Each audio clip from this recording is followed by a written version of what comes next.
those who serve money tend to become slaves to money, which tends to run counter to the aims of spirit.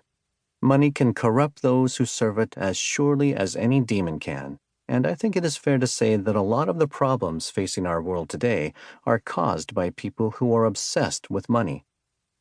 So, how do you avoid serving money?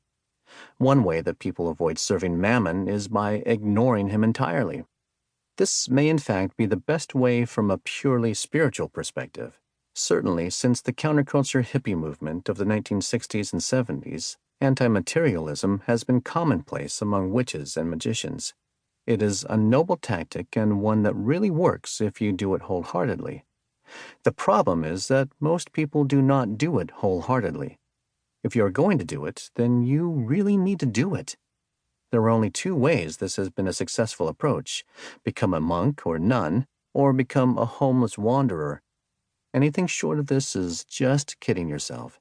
Thinking that merely working at a coffee shop and not wearing a suit is a non-materialist lifestyle is just the worst of both worlds.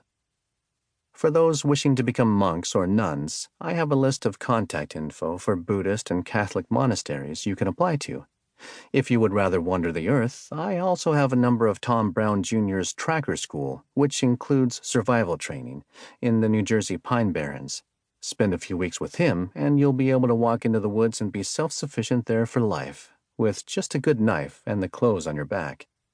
So are you ready to take the plunge into a real, non-materialist spiritual path and give up your former life?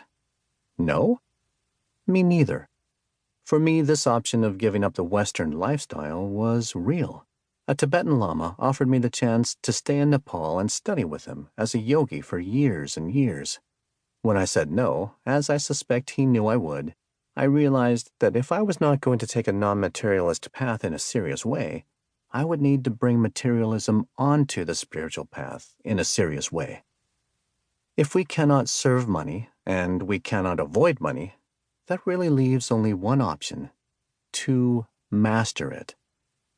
Magical people, pagans, witches, mages, sorcerers, and so on, are ideally suited to accomplishing this goal.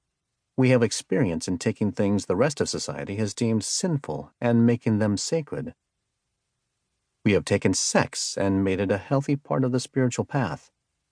We have taken radical freedom of expression, the right to be gay, kinky, and straight-up freaky, and made it part of the spiritual path.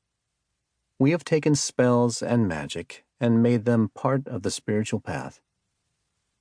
It is for this reason that the very people who will read this book are in the ideal position to take financial wisdom and join it with spiritual wisdom, to marry fiscal responsibility to environmental responsibility, and make the financial craft a part of the witch's craft, to take the magical arts and apply them to the fiscal arts. A few things to keep in mind while reading this book. First and foremost, I am not a financial services professional. I do not have a degree in economics or any related field.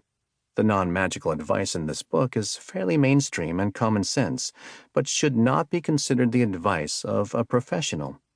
Second, much of the information in this book is based on the economy, businesses, and laws of the United States. Most of the information in the book will be applicable to people in other countries, but some of it may not be. Last, please keep in mind that magic is an art that can have drastic effects in one's life and psyche. Even seemingly simple practices, such as meditation, can bring up repressed thoughts and memories. Contact with spirits and gods can, at times, be jarring and open up unwanted communications. Spells may manifest in ways that you do not expect or plan for. If you have no basic training in the magical arts, you may want to first seek out such training from another individual, group, or book. See the resources at the end of Chapter 3. Chapter 1. Perspective. Before you can plot a course, you need to know a few things. You need to know your current location, the lay of the land that you are going to traverse, the methods by which you will make the journey, and, most importantly, at what destination you want to arrive and why you want to arrive there. To keep listening to this audiobook, I've left you a link in the description so you can do it, at no cost thanks to Audible's 30-day free trial.